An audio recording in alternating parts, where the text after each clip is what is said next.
Thank you, Speaker Sir, for letting me speak today on the Constitution. Speaker Sir, in my last few speeches, I spoke about the concept of Abhay Mudra, the concept of fearlessness, truth, and non-violence. And I showed the House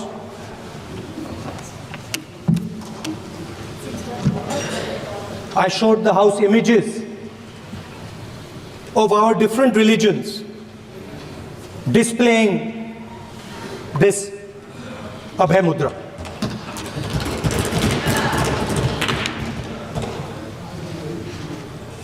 People call the Constitution the longest written Constitution in the world. But the Constitution contains a set of ideas from one philosophy of our nation, one central philosophical set of ideas of our nation. When we look at the Constitution and we open the Constitution, we can hear the voice and the ideas of Ambedkar, of Mahatma Gandhi, of Jawaharlal Nehru. But where did those ideas come from? Those ideas came from an old, profound tradition in this country. Those ideas came from Shiva, from Guru Nanak, from Basavana, from Buddha, from Mahavir, from Kabir, from a list of people. So when we speak of the Constitution and we show the Constitution, of course it is a document of modern India, but it could never have been written without ancient India and her ideas. So when we look at this Constitution, we remember this list of people, all different variations on the same idea. And in front of us stand the people who follow a very different philosophical tradition. And I want to start my speech by quoting what the supreme leader, not of the BJP, but of the modern interpretation of the ideas of the RSS has to say about the Constitution of India and about how he thinks India should be run. The worst thing about the Constitution, the worst thing about the Constitution of India is that there is nothing Indian about it. Manusmriti is that scripture which is most worshipable after Vedas for our Hindu nation, and from which our ancient times have become the basis of our culture, customs, thought, and practice. This book, for centuries, has codified the spiritual and divine march of our nation. Today, Manusmriti is law. These are the words of Savarkar. Mr. Savarkar has clearly stated in his writings that there is nothing Indian about our Constitution. He has clearly stated that the book India is run by should be superseded by this book. And this is what the fight is about. Now, it's nice that all of you are so-called defending the Constitution. But I want to ask you, do you stand by your leader's words? Yes. Do you support your leader's words? Because When you speak in parliament about protecting the constitution, you are ridiculing Savarkar. You are abusing Savarkar. You are defaming Savarkar. I'd like to quote also in Hindi. Bharat के संविधान के बारे में सबसे बुरी बात तो यह है कि इसमें कुछ भी भारतीय नहीं है। भारत के संविधान के बारे में सबसे बुरी बात तो यह है कि इसमें कुछ भी भारतीय नहीं है। यह आपके नेता ने कहा था, जिसकी आप पूजा करते हैं। Speaker sir, I described in my first speech the idea of a battle taking place. I described the Mahabharata, described Kurukshetra. There is a battle taking place today in India. And on this side are the defenders of the idea of the constitution. And from each state we have one. If you ask us Tamil Nadu, we will tell you Periyar. If you ask us Karnataka, we will say Basavana. If you ask us Maharashtra, we will say Phule ji, Ambedkar ji. If you ask us Gujarat, we will say Mahatma Gandhi. आप speaker को You praise these people. You praise these people hesitatingly because you have to. But the truth is that you want India to be run the way it used to be run. जैसे हिंदुस्तान पहले चलाया जाता था, वैसे ही आप हिंदुस्तान को चलाना चाहते हो। मैं बता रहा हूं, आ रहा हूं।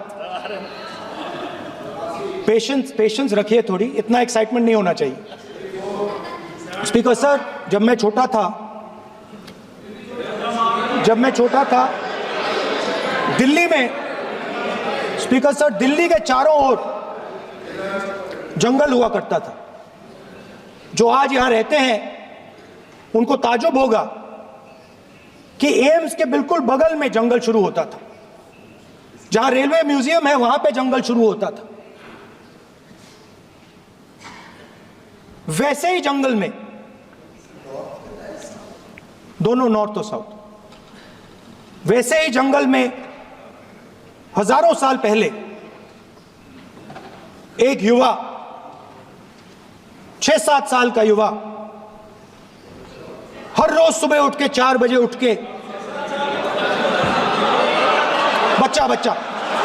एक बच्चा, वाह बहुत बढ़िया, एक बच्चा 4 बजे उठ के तपस्या करता था। हर रोज सुबह तपस्या, हाँ, हर रोज सुबह वो धनुष उठाकर तीर कमान चलाता था और घंटे उसने तपस्या की, सालों के लिए उसने तपस्या की।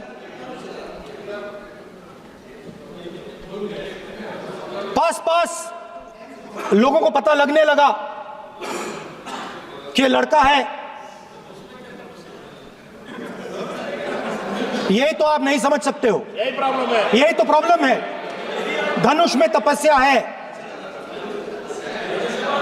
मनरेगा के काम करने में तपस्या है। तपस्या का मतलब शरीर में गर्मी पैदा करना, समझिए। हाँ, तब का ये मतलब है, तपस्या का ये मतलब है। तो ये तपस्या कर रहा था, लोगों को पता लगा और वो गुरु के पास गया। लड़के का नाम एकलव्य था और वो गुरु के पास गया और उसने कहा, गुरु द्रोणाचार्य जी, मैं सालों से धनुष चलाना सीख रहा हूं, मैंने अपनी पूरी शक्ति इसमें डाली है।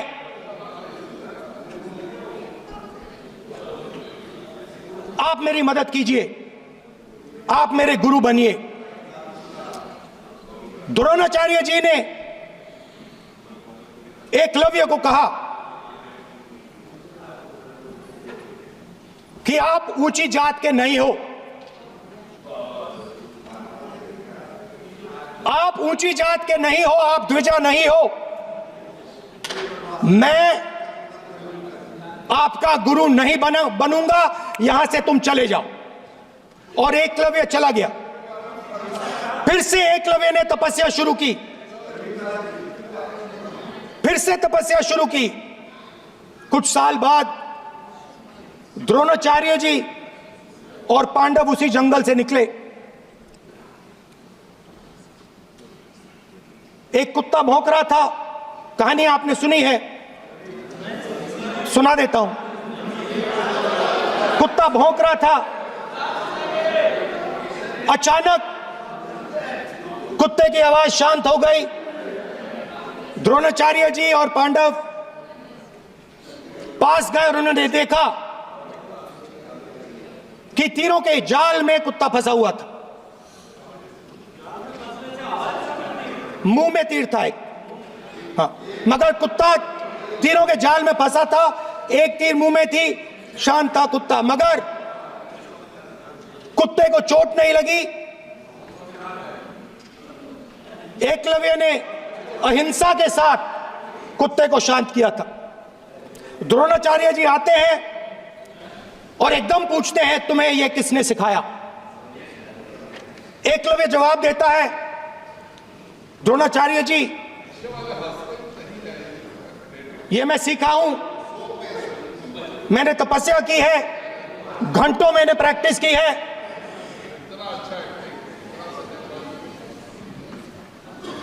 आपने मुझे गुरु बनने से मना किया था, तो मैंने एक मूर्ति, मट्टी की मूर्ति सामने रखी और मैंने प्रैक्टिस की और मैं सीखा। द्रोणाचार्य जी खुश नहीं हुए। द्रोणाचार्य जी ने एकदम कहा, तुम्हें मुझे गुरु दक्षिणा देनी है।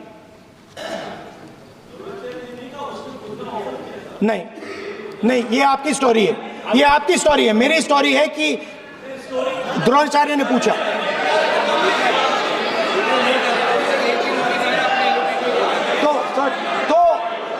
तो द्रोणाचार्य जी ने, Sir, the PM will not speak. You have to understand. If you are not giving order, Prime Minister has to speak. That you have to understand. If you are not giving protection, if you are not giving protection to LOP, then Prime Minister has to speak here. I will tell you. We will be very clear. ठीक है sir. माननीय सदस्य, आपको मैंने कई बार कहा, आप धमकी शब्दों में मत बोला करिए। एक मिनट जाती। द्रोणाचार्य जी ने, कार्य मंत्री बोले, कितने डिस्टर्बेंस कर रहे थे। द्रोणाचार्य जी ने कहा कि मुझे आप गुरु दक्षिणा दीजिए। मेरी स्पीच ले ली आपने। तो द्रोणाचार्य जी ने उनसे कहा कि गुरु दक्षिणा के लिए मुझे तुम्हारा हुनर, तुम्हारा भविष्य, तुम्हारा अंगूठा चाहिए। और एकलव्य ने अंगूठा काट के द्रोणाचार्य को दे दिया।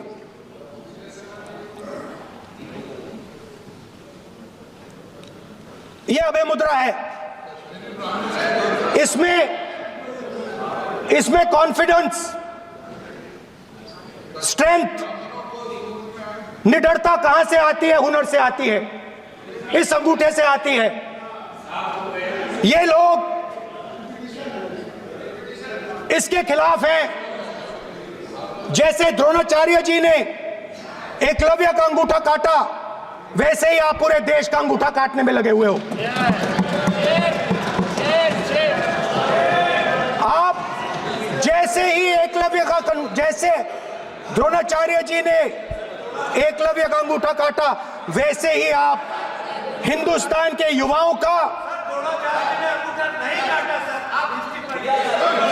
जैसे ही एकलव्य ने, ठीक है सर, जैसे एकलव्य का अंगूठा काटा गया, वैसे ही आप हिंदुस्तान के युवाओं का, सबका अंगूठा काटते हो। जब आप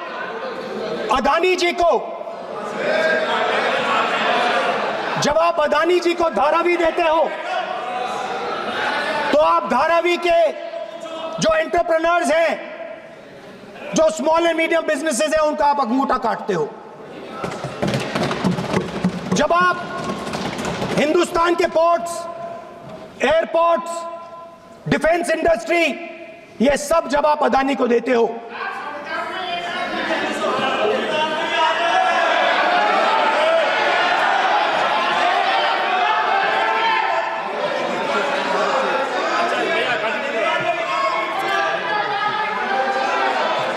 हिंदुस्तान के सारे जो फेयर प्ले बिजनेसेस हैं, जो ईमानदारी से काम करते हैं, आप उन सब का अंगूठा काटते हो जब आप अदानी की मदद करते हो। कॉन्स्टिट्यूशन में लैटरल एंट्री कर आप हिंदुस्तान के युवाओं का, पिछड़ों का, गरीबों का अंगूठा काटते हो।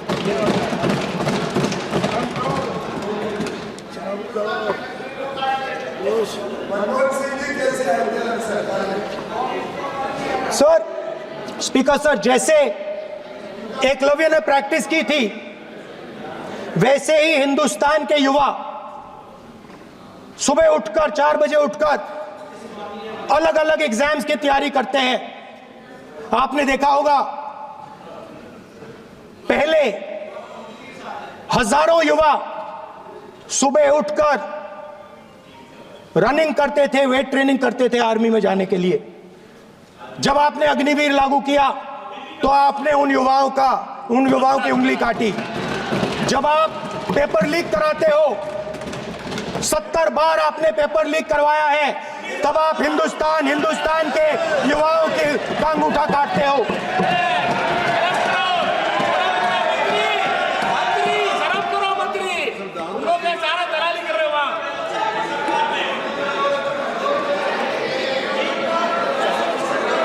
आज बाहर, दिल्ली के बाहर आपने किसानों पर टीयर गैस चलाया है, आपने किसानों पर लाठीचार्ज किया है। किसान आपसे एमएसपी मांगते हैं, सही दाम मांगते हैं, मगर आप अदानी को फायदा पहुंचाते हो, अंबानी को फायदा पहुंचाते हो और किसान का अंगूठा काटने का काम करते हो। देखिए, हम कहते हैं अभय मुद्रा, हम कहते हैं डरो मत, आप कहते हो हम आपका अंगूठा काट देंगे। ये फर्क है। एक तरफ कौन सर बोले, मेरे कहना है कि हम एक मिनट प्लीज बैठिए, आप बैठिए, प्लीज बैठिए, आप बैठिए। आज हम भारत के संविधान की 75 वर्ष की गौरवशाली यात्रा कर रहे हैं, और कर भाई ये चर्चा हुई थी कि हम संविधान की चर्चा करते समय उसकी उच्च कोटि की ये अपेक्षा है। आप स्पीकर सर, आप राष्ट्रपति नहीं है। कॉन्स्टिट्यूशन में कहीं नहीं लिखा है कि मोनोपोली होनी चाहिए। कॉन्स्टिट्यूशन में कहीं नहीं लिखा है कि पेपर लीक होना चाहिए। कॉन्स्टिट्यूशन में कहीं नहीं लिखा है कि अग्निवीर होना चाहिए। कॉन्स्टिट्यूशन में ये सब नहीं लिखा है, इसलिए मैं यहाँ रेस कर रहा हूँ। कॉन्स्टिट्यूशन में नहीं लिखा है कि हिंदुस्तान के युवाओं का अंगूठा काटना चाहिए, उनका जो हुनर है उनसे छीना जाना चाहिए।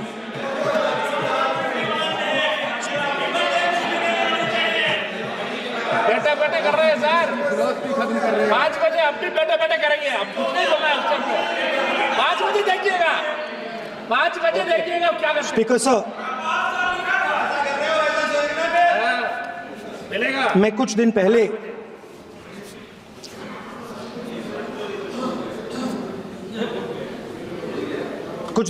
मैं हाथरस गया।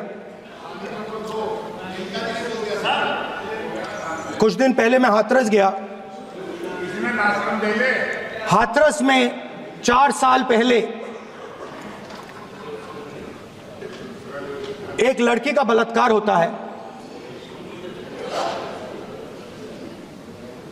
गैंग रेप होता है। 3-4 लोग गैंग रेप करते हैं मैं 2-3 दिन पहले उस लड़की के परिवार के घर में गया।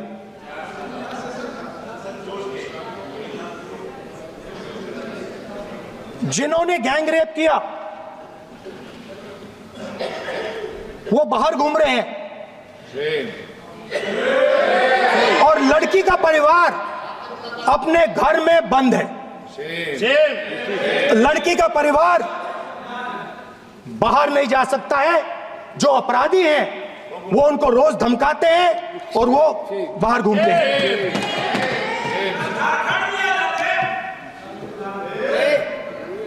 परिवार ने मुझे बताया कि बेटी का जो अंतिम संस्कार था वो भी नहीं करने दिया और चीफ मिनिस्टर ने इसके बारे में खुलकर मीडिया में झूठ बोला है। ये कॉन्स्टिट्यूशन में कहां लिखा है? ये कॉन्स्टिट्यूशन में कहां लिखा है कि जो बलात्कार करते हैं वो बाहर रहे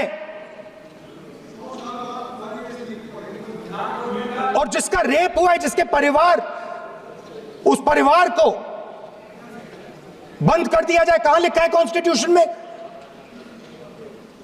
ये आपकी किताब में लिखा हुआ है, मनुस्मृति में लिखा है, मगर कॉन्स्टिट्यूशन में नहीं लिखा। और अगर आप कहते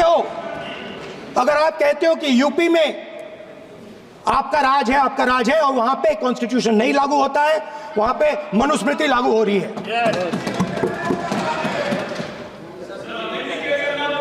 परिवार ने मुझे कहा कि यूपी की सरकार ने उन्हें वायदा किया था, कहा था कि हम आपका रिलोकेशन करेंगे, आपको कहीं और रहने की जमीन देंगे। आज तक 4 साल हो गए हैं, आज तक उनका रिलोकेशन नहीं किया गया है। और हर रोज उन्होंने मुझे फोटो दिखाई, वो बाहर निकलते हैं और जिन्होंने बलात्कार किया वो धमकाते हैं उनको। तो मैं इस हाउस में कहना चाहता हूं कि अंबेडकर जी के संविधान वाले लोग, इंडिया गठबंधन वाले लोग, हम सब मिलकर उस परिवार का रिलोकेशन हम करेंगे अगर आप नहीं करोगे तो। और हिंदुस्तान के हर गरीब व्यक्ति को हम ये कहना चाहते हैं, आपकी रक्षा कॉन्स्टिट्यूशन करता है और ये बीजेपी के लोग कॉन्स्टिट्यूशन पर 24 घंटा आक्रमण करते रहते हैं। कॉन्स्टिट्यूशन में लिखा है prohibition of discrimination on grounds of religion, race, caste, sex और place of birth. The state shall not discriminate against any citizen on grounds only of religion, race, caste, sex, place of birth or any of them. Some days back, youngsters from Sambal came to see me. Innocent people, they had done nothing. They were just, वो बस पास में थे, 5 लोगों को गोली मार के हत्या कर दी। ये कहां लिखा है कॉन्स्टिट्यूशन में? ये कहां लिखा है कॉन्स्टिट्यूशन में? तो लिखा है prohibition of discrimination of grounds of religion. और जहां भी आप जाते हो, एक धर्म को दूसरे धर्म से लड़ाते हो, नफरत फैलाते हो। कहां लिखा है कॉन्स्टिट्यूशन में? कहां लिखा है कॉन्स्टिट्यूशन में कि एक धर्म को दूसरे धर्म से लड़ाना है? कहां लिखा है कॉन्स्टिट्यूशन में कि दलित परिवार को बंद करके अंदर रखना है और उनके अपराधियों को बाहर घूमने देना है? कौन से कॉन्स्टिट्यूशन में लिखा है? मुझे दिखाइए।